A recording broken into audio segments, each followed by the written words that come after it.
महाभारत में सभी पांडव अपने बड़े भाई युधिष्ठिर का बहुत सम्मान करते थे।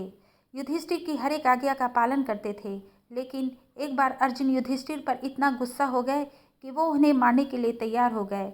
उस समय श्री कृष्ण ने दोनों भाइयों के विवाद को खत्म किया।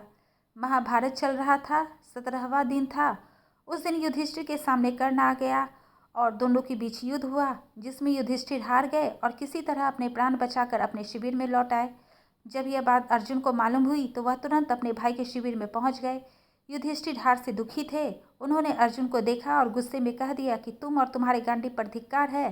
तुम्हारे होते हुए भी मैं कर्ण से हार गया। अपने धनुष के लिए ऐसी बात सुनते ही अर्जुन बहुत गुस्सा हो गए।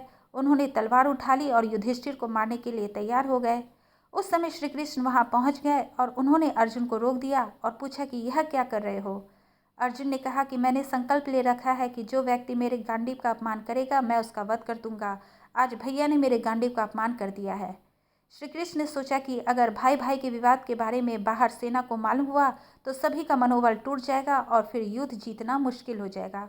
बहुत सोचने के बाद श्री कृष्ण ने अर्जुन से कहा, तुम अपने भाई का अपमान कर दो। शास्त्र कहता है कि बड़े भाई को तू कहकर बोल दिया जाए और उनका अपमान कर दिया जाए तो यह उनकी हत्या करने जैसा ही है। तुम बड़े भाई को तू कर कर बोल दो। श्री कृष्ण की बात मानकर अर्जुन ने युधिष्ठिर को तू कहते हुए अपमान कर दिया। कुछ देर बाद अर्जुन का मन शांत हुआ और भाइयों के बीच का झगड़ा श्री कृष्ण की वजह से शिविर में ही सुलझ गया। श्री कृष्ण ने यह संदेश दिया है कि परिवार में मतभेद होते ही रहते हैं, लेकिन मतभेद घर में ही सुलझा लिया जाए तो अच्छा है।